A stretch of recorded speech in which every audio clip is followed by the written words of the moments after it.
사랑과 은혜가 충만하신 하나님 감사합니다. 오늘도 주님의 은혜를 사모하며 이 자리에 나왔습니다. 오늘 본당에서 또 가정에서 예배하며 제단 쌓는 우리 모든 성도들을 오늘도 주님의 의로운 오른손으로 붙잡아 주시옵시고, 이 예배가 또 기도하는 오늘 이 시간이 오늘 하루의 우리 영적인 양식이며 주님께서 역사하시며 인도하시는 참된 증거가 되실 줄로 믿습니다. 오늘도 성령님을 의지하며 기도하며 나아갈 때에 우리 모든 삶의 어려움과 문제들을 다 해결해 주시옵시고, 우리의 질병과 우리의 모든 연약함을 치유하여 주시옵시고, 우리의 마음의 병, 영적인 갈급함을 채워 주시옵소서. 성령님이 함께 하시며 예수님의 그 피값으로 우리를 살려주신 그 은혜가 우리 삶의 소망이 되게 하여 주시고, 또 이 세상 속에서 우리를 죽음으로 몰아가는 모든 상황이 부활신앙으로 축복의 순간으로 은혜의 순간으로 바뀔 수 있도록 주님 도와주실 줄로 믿습니다. 오늘 이 시간에도 주님을 간절히 부르짖고 찾는 우리 모든 성도들을 찾아가 주시옵시고, 주님 함께 하시며 능력의 손길로 인도해 주실 줄로 믿사옵고, 이 모든 말씀 예수님의 이름으로 기도드립니다. 아멘. 오늘 우리들이 함께 보실 하나님 말씀은 사무엘하 6장입니다.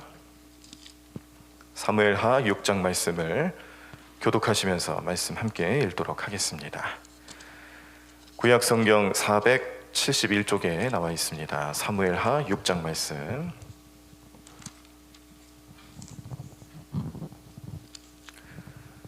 네, 우리 다 찾으신 줄 알고 제가 먼저 1절 읽도록 하겠습니다. 사무엘하 6장 말씀입니다. 다윗이 이스라엘에서 뽑은 무리 3만 명을 다시 모으고, 다윗이 일어나 자기와 함께 있는 모든 사람과 더불어 바알레 유다로 가서 거기서 하나님의 궤를 메어 오려 하니, 그 궤는 그룹들 사이에 좌정하신 만군의 여호와의 이름으로 불리는 것이라. 그들이 하나님의 궤를 새 수레에 싣고 산에 있는 아비나답의 집에서 나오는데, 아비나답의 아들 우사와 아효가 그 새 수레를 모니라. 그들이 산에 있는 아비나답의 집에서 하나님의 궤를 싣고 나올 때에 아효는 궤 앞에서 가고, 다윗과 이스라엘 온 족속은 잣나무로 만든 여러 가지 악기와 수금과 비파와 소고와 양금과 제금으로 여호와 앞에서 연주하더라. 그들이 나곤의 타작마당에 이르러서는 소들이 뛰므로 우사가 손을 들어 하나님의 궤를 붙들었더니, 여호와 하나님이 우사가 잘못함으로 말미암아 진노하사 그를 그곳에서 치시니 그가 거기 하나님의 궤 곁에서 죽으니라. 여호와께서 우사를 치심으로 다윗이 분하여 그곳을 베레스 우사라 부르니 그 이름이 오늘까지 이르니라. 다윗이 그날에 여호와를 두려워하여 이르되, 여호와의 궤가 어찌 내게로 오리요 하고, 다윗이 여호와의 궤를 옮겨 다윗성 자기에게로 메어 가기를 즐겨하지 아니하고 가드 사람 오벳 에돔의 집으로 메어 간지라. 여호와의 궤가 가드 사람 오벳 에돔의 집에 석 달을 있었는데 여호와께서 오벳 에돔과 그의 온 집에 복을 주시니라. 어떤 사람이 다윗 왕에게 아뢰어 이르되, 여호와께서 하나님의 궤로 말미암아 오벳 에돔의 집과 그의 모든 소유에 복을 주셨다 한지라. 다윗이 가서 하나님의 궤를 기쁨으로 메고 오벳 에돔의 집에서 다윗 성으로 올라갈새, 여호와의 궤를 맨 사람들이 6걸음을 가매 다윗이 소와 살찐 송아지로 제사를 드리고, 다윗이 여호와 앞에서 힘을 다하여 춤을 추는데 그때에 다윗이 배에 에봇을 입었더라. 다윗과 온 이스라엘 족속이 즐거이 환호하며 나팔을 불고 여호와의 궤를 메어 오니라. 여호와의 궤가 다윗 성으로 들어올 때에 사울의 딸 미갈이 창으로 내다보다가 다윗 왕이 여호와 앞에서 뛰놀며 춤추는 것을 보고 심중에 그를 업신여기니라.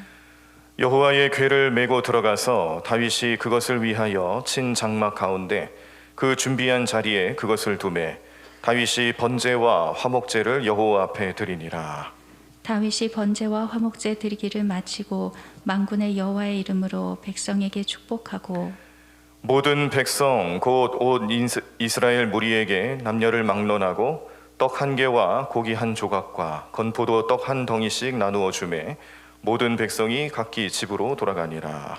다윗이 자기의 가족에게 축복하러 돌아오매 사울의 딸 미갈이 나와서 다윗을 맞으며 이르되 이스라엘 왕이 오늘 어떻게 영화로우신지 방탕한 자가 염치 없이 자기의 몸을 드러내는 것처럼 오늘 그의 신복의 계집종의 눈앞에서 몸을 드러내셨도다 하니 다윗이 미갈에게 이르되 이는 여호와 앞에서 한 것이니라. 그가 네 아버지와 그의 온 집을 버리시고 나를 택하사 나를 여호와의 백성 이스라엘의 주권자로 삼으셨으니 내가 여호와 앞에서 뛰놀리라. 내가 이보다 더 낮아져서 스스로 천하게 보일지라도 내가 말한 바 계집종에게는 내가 높임을 받으리라 한지라. 그러므로 사울의 딸 미갈이 죽는 날까지 그에게 자식이 없으니라. 아멘. 네, 오늘 우리가 함께 보신 사무엘하 6장 말씀을 통해서 오늘 우리는 예배자의 자세는 무엇인가에 대해서 다시 한번 생각하고 또 우리의 예배에 대한 삶을 점검하며 하나님 앞에 온전히 내어 맡겨 드릴 수 있는 그런 결단의 시간이 되시기를 간절히 바랍니다. 자, 6장 말씀 우리가 쭉 말씀 읽으시면서 보신 내용과 같이 다윗이 이제 법궤를 방치돼 있던 법궤를 이제 다윗성으로 가져오려고 합니다. 근데 그 정성만 놓고 보면은 어마어마합니다. 네, 오늘 1절 보시면은 이 법궤를 가져오기 위해서 준비시킨 사람만 몇 명인지 아세요? 오늘 1절 보면은 정확하게 그 숫자가 나와 있는데 무려 3만 명이라는 사람이 동원이 됩니다. 여러분들이 그 어느 나라를 가더라도 어느 교회를 가더라도 이렇게 예배를 위한 삶의 자세를 위해서 예배를 준비하기 위해서 3만 명이 동원되는 현장을 가보신 적이 있나요? 보신 적이 있나요? 네, 그런데 다윗은 그 시절에 그걸 했다라는 거예요. 제가 2만 명까지 모인 예배 현장 가본 적은 있습니다. 예전에 이제 하디와 관련된 그런 뭐 여러 가지 학술대회라든지 뭐 기도회 이런 것들을 통해서 이제 우리 한국 감리교회가 더 나아가서 우리 기독교가 좀 이 하디와 같은 그런 영적 각성 이런 운동들이 좀 다시 일어나야겠다라는 주제로 이렇게 좀 큰 집회를 감리교 주최로 연 적이 있었어요. 그때 잠실 운동장에서 이렇게 할 정도로, 잠실 체조 경기장인가요? 네, 거기서 여기 큰 운동장에서 할 정도로 많은 인파들이 모였는데 대략 보더라도 야 이거 정말 2만 명은 되겠다. 네, 그런 생각이 들 정도로 많은 분들이 전국에서 오셨죠. 그때 그 감격을 잊을 수가 없습니다. 야 이렇게 2만 명이나 되는 많은 사람들이 한 자리에 모여서 찬양 부를 때, 아멘 할 때, 와 정말 그 장엄함과 웅장함은 이루 말할 수가 없더라고요. 그래서 은혜를 안 받을래 안 받을 수 없는 그런 대단한 그런 예배 현장을 한번 경험해 본 적이 있습니다. 그런데 다윗이 그보다 훨씬 더 많은 3만 명이나 되는 사람을 준비시킨 거예요. 우리가 생각할 때에 야, 이 예배, 다윗이 준비한 이 예배는 얼마나 대단한 예배일까. 이 언약궤를 가지러 오기 위해서 준비한 것이라고는 하지만 사실 이 언약궤가 상징하는 것이 하나님이 그 자리에 임재하고 있다라는 것이기 때문에 하나님을 모시고 하나님께 모이고 또 언약궤를 이동하는 과정에서도 하나님을 모신다는 생각, 그런 생각을 가지니까 이 세상의 그 어느 것보다도 더 정성스럽게 더 화려하게 준비하고 싶은 다윗의 마음이 잘 드러나는 것이죠. 자, 그런데 사고가 벌어집니다. 이 언약궤를 가지고 오는 과정에서 이 언약궤를 우사라는 사람이 만지는데 그 만지게 되는 과정이 있죠. 이제 이 수레에 올려서 이끌어 가는 중에 길이 이제 평탄치가 않으니까 덜컹덜컹거려서 떨어지게 생긴 거예요. 그래서 우사라는 사람이 떨어지지 않게 언약궤를 손으로 잡은 겁니다. 그런데 그만 그 순간 바로 그의 생명이 떠나갔어요. 이유가 있죠. 하나님께서 민수기 4장 15절 말씀에서 알려주시는 바와 같이 성물은 만지지 말라 그들이 죽으리라 라는 그런 그 율법을 어겼기 때문에 그렇습니다. 하나님 명령하신 것을 어겼기 때문에 그의 생명을 거둬가셨어요. 자, 문제는 이렇게 우사가 언약궤를 만진 사건 때문에 그동안 다윗이 준비하고 다윗과 함께 이 예배를 언약궤를 다시 모셔오시면서 드려주는 모든 일련의 과정에서 기쁨이 넘치고 감격이 나타나고 해야 되는데 누군가가 이 웃사라는 사람이 이 언약궤를 만짐으로써 죽은 사건이 그 자리에 있는 모든 사람들에게 이제 두려움의 대상이 된 겁니다. 예배하는 자리가 두려움의 대상이 된 거예요. 그래서 하나님께서는 다윗에게 너희가 준비하는 예배, 생각하는 예배, 그런데 이 예배가 뭐가 잘못됐는지 깨닫게 하시는 거죠. 다윗에게 두려움이 있었을 때에 무엇이 잘못됐는지 처음부터 끝까지 다시 살펴보게 하시는 겁니다. 그래서 얻은 결론은 이렇습니다. 먼저 수레에 실었다는 것은 언약궤를 물건 취급했다라는 거예요. 근데 이 언약궤를 물건처럼 취급했던 적이 한 번 있었죠. 사무엘이 등장하기 이전에 그 블레셋과 전쟁을 치르는 이스라엘 백성들이 자꾸 질 것 같으니까 이제 장로들이 모여서 회의를 하지 않습니까? 그렇게 해서 언약궤를 우리 전장으로 가져가면 그 언약궤에 임재하신 하나님이 우리를 승리케 하실 것이다. 그렇게 해서 언약궤를 가져갔을 때 뺏겼어요. 그때 언약궤에서 그들이 생각하는 것처럼 하나님이 임재하셨느냐? 그렇지 않았습니다. 하나님 오히려 진노하셨죠. 그래서 이스라엘을 지게 만드신 거예요. 그때 하나님이 그렇게 하신 이유는 다른 게 뭐냐면 언약궤를 물건 취급했기 때문에 그렇습니다. 언약궤를 하나님의 임재로 생각했다면 절대 그럴 수가 없는 거죠. 그런데 마치 무슨 부적인 것처럼, 그리고 또 여기 영험한 무언가가 있어서 자기들의 중심이나 그런 여러 가지 정황 이런 것들은 다 따져보지도 않고 그냥 언약궤만 가져가면 승리할 수 있다, 이런 막연한 그런 자기들의 욕심만 채우는 도구로만 삼다 보니까 언약궤를 그때 이 블레셋과의 전투 현장에 가지고 갔을 때에 오히려 뺏기게 되는 아주 비참한 결론을 맞이하게 되는데, 그때 가지고 있었던 그 마음을 오늘 다윗이 또 가지게 된 겁니다. 평소 습관대로 편리한 대로 언약궤를 가져가려고 했던 그의 마음, 그것이 문제였어요. 자, 밖에 언약궤를 옮기는 동안에 여러 악기로 연주하며 하나님을 찬송하며 멋진 예배로 3만 명이나 되는 사람을 동원해서 준비했습니다. 그런데요, 율법을 따르지 않았고요, 사람의 생각으로 훌륭한 방법이라는 것으로 예배를 만들었던 거예요. 그러니까 이 예배는 하나님을 기쁘시게 하는 예배가 아니고 다윗이라는 개인, 그 한 사람을 기쁘게 하기 위해서 준비된 예배다라는 것의 전형적인 모습입니다. 어느 개인의 기쁨을 위한 예배로 나타났던 실제 성경의 예 중에 전형적인 예예요. 오늘날 우리의 예배도 이렇게 하나님을 기쁘시게 하는 예배가 되지 못하고 어느 개인만을 위해서 드려지는 예배가 된다라면 하나님께서는 분명히 우리에게 경고하실 것입니다. 내 만족과 내 습관대로 드려지는 예배를 하나님 기뻐하시지 않는다는 것이고요, 이런 일들에 대해서 하나님께서는 또 여러 가지 사건들을 통해서 경고하시는데, 이 초대교회 시절에 이 아나니아와 삽비라 부부가 또 대표적인 예이죠. 초대교회가 막 부흥하고 기적이 나타나고 정말 그 교회를 중심으로 해서 엄청난 일들이 벌어지고 있을 때에 이 아나니아와 삽비라 부부가 그 현장에서 우리도 이렇게 내 소유를 팔아서 헌신하고 이것을 하나님 기쁘시게 하는 일에 드려야겠다, 이런 마음가짐을 가지게 됐습니다. 당시에 이제 초대교회가 구제와 또 선교하는 일에 또 쓰이기 위해서 그런 일들이 많이 있었는데, 그런데 문제는 이렇게 아나니와 삽비라 부부가 자기도 소유를 팔겠다고 했을 때 이 두 사람의 마음에 헌신하는 마음이 깃들어 있다라기보다는 다른 사람들에게 인정받고 싶은 마음으로 그렇게 헌신하려 했던 거예요. 자기 명예를 위해서 거짓말도 했고 욕심이 앞섰던 그들의 헌신을 성령님께서는 심판하셨습니다.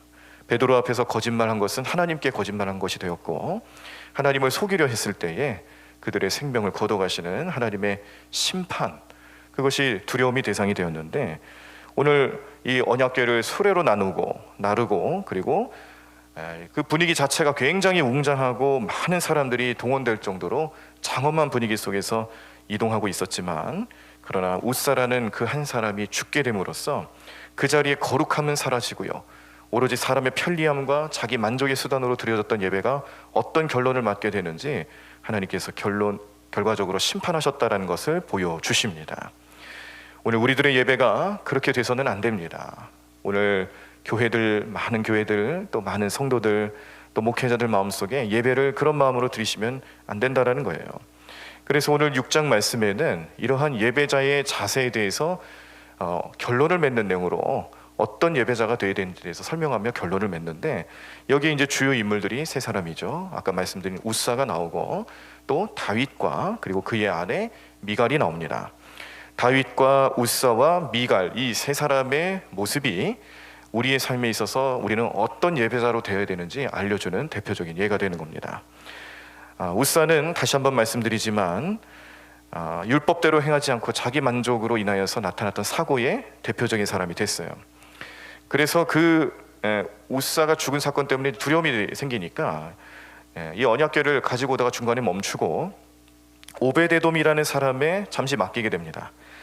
그런데 아이러니한 것은요, 이 오베데돔이 어느 출신이냐면 오늘 성경 말씀에도 가드 사람이라고 나오는데, 가드는 블레셋 진영의 가장 큰 도시예요. 가드 출신 중에 골리앗이 있습니다. 다윗의 삶을 놓고 봤을 때에 골리앗과 인연이 있는 가드 사람, 인연은 아니 악연이죠. 그런데 다윗이 그 가드 출신의 골리앗을 만났을 때에 다윗의 영성이 어떤지를 보여줬던 그 배경들을 우리가 잘 압니다. 나는 만군의 여호와 하나님의 이름으로 너에게 나가노라. 그 신앙 고백을 할 수 있었던 그 배경이 바로 이 골리앗과의 만남이었는데, 그 사람이 가드 출신이었고, 블레셋이라는 나라 입장에서 봤을 때는 가드는 가장 큰 도시며 중심지가 되었죠. 자, 이 가드 출신인 오베데돔이라는 사람이 대신해서 이제 언약궤를 맡게 됐는데, 3개월 동안 맡는 동안 하나님께서 그 가정을 정말 어마어마하게 축복하십니다. 그러니까 우리가 예배자라는 입장에서 봤을 때에 하나님은 예배자를 어떻게 보시는가?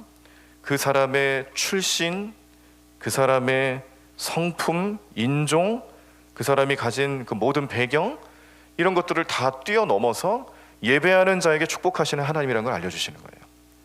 이스라엘 백성들이라 할지라도 하나님 앞에 예배하는 자로서 편리성을 추구하고 그리고 자기 만족을 위해서 예배하려 했을 때 하나님 치셨지만, 그런데 오베데돔 이방인입니다. 이 사람이 하나님 앞에 축복받는 것은 그 이스라엘 백성들이 가지고 있었던 생각과는 전혀 다른 모습으로 이 언약궤를 모시고 있었기 때문에 주님 주시는 축복이었죠.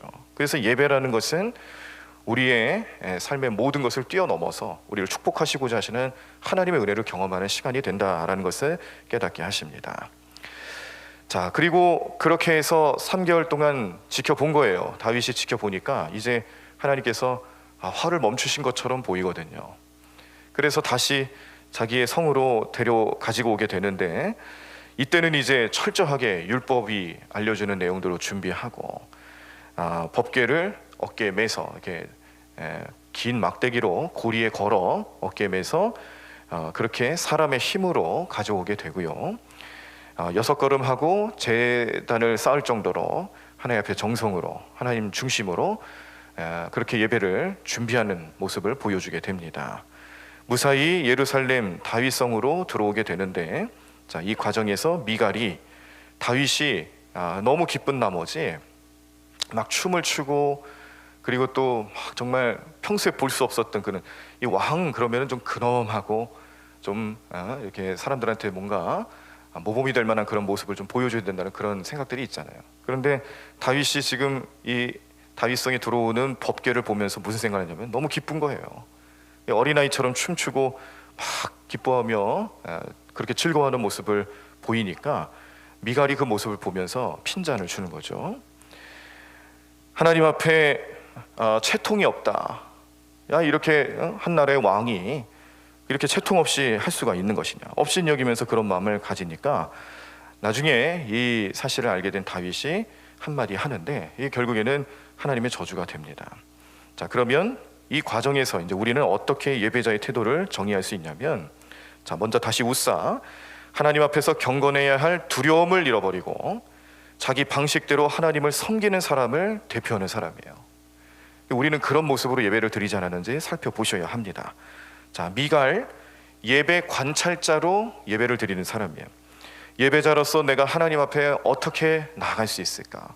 어떻게 겸손한 모습으로 주님 앞에 나아가며 내 마음을 쏟아놓을 수 있을까?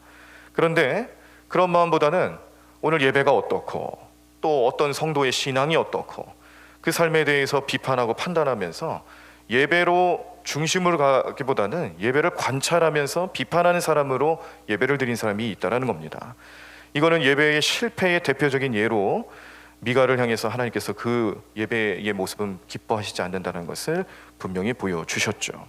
그래서 우리에게 예배를 드리는 사람으로서 예배자의 가장 기본적인 삶의 모습은 어떠한 것에 있어서도 다른 것 다 실패하더라도 우리 성도의 삶 속에서 예배만큼은 실패하면 안 된다라는 것을 오늘 가르쳐 주시는 말씀입니다.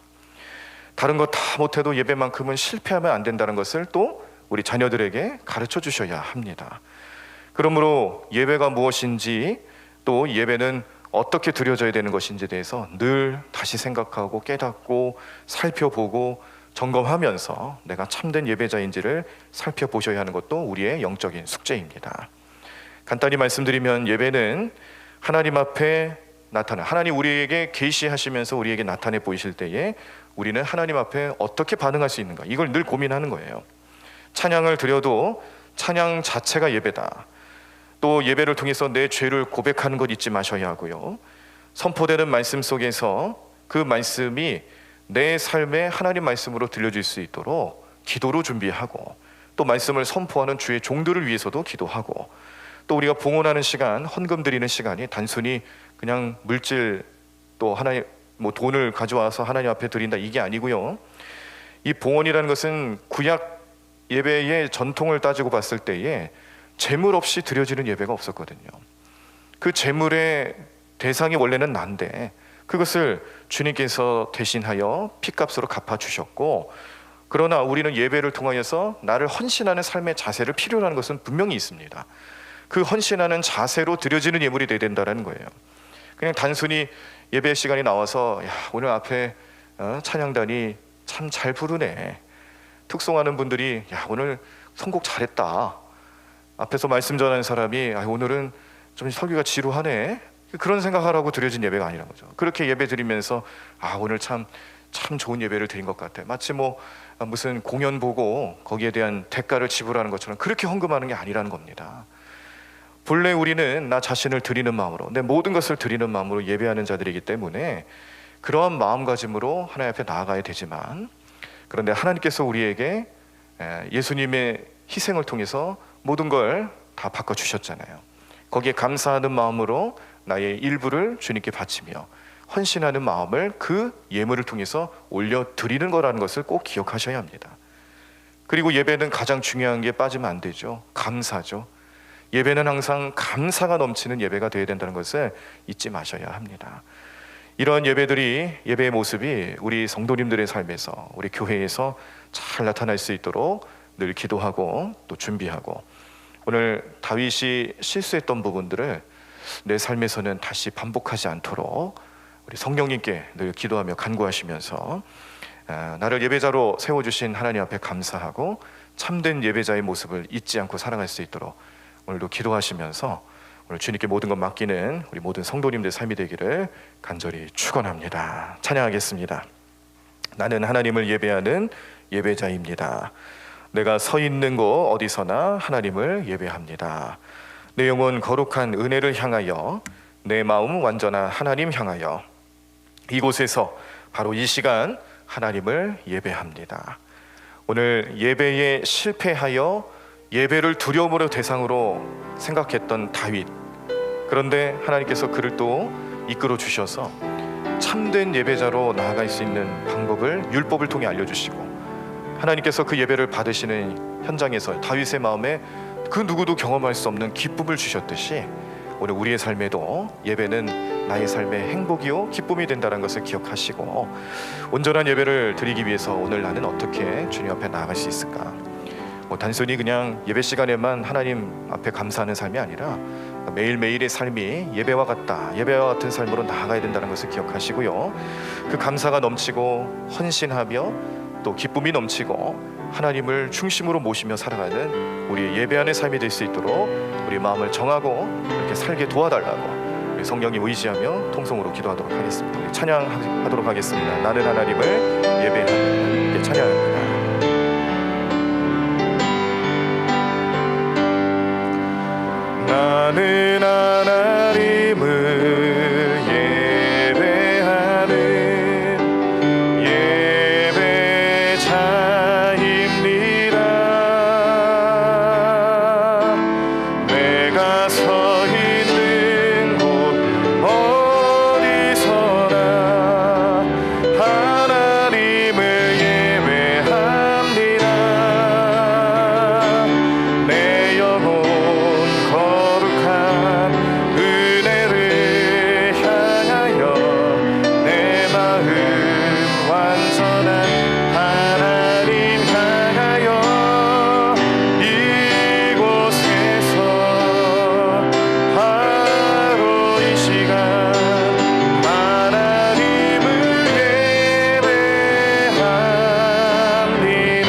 다시 한번 찬양합니다. 나는 하나님을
일어나시겠습니다.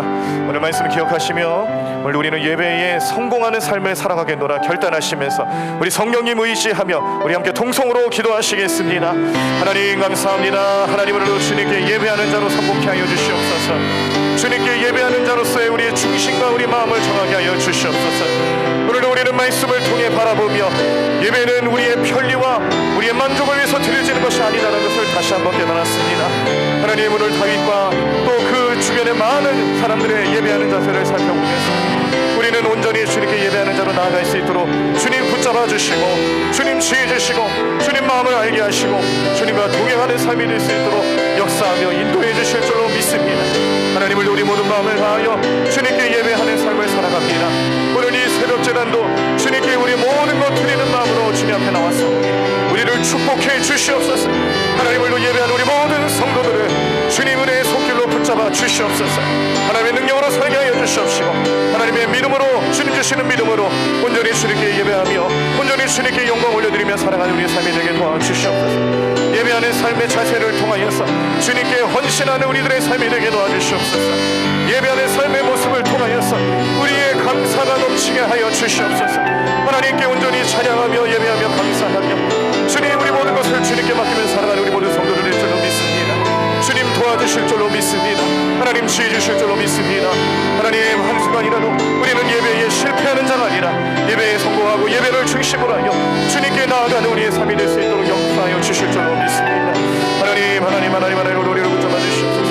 날마다 주님 은혜로 살게 하여 주시옵소서. 날마다 주님 마음을 닮아 살아가게 하여 주시옵소서. 하나님 도와주실 줄로 믿습니다. 주님 하나님 도와주시옵소서. 주님 역사하여 주시옵소서.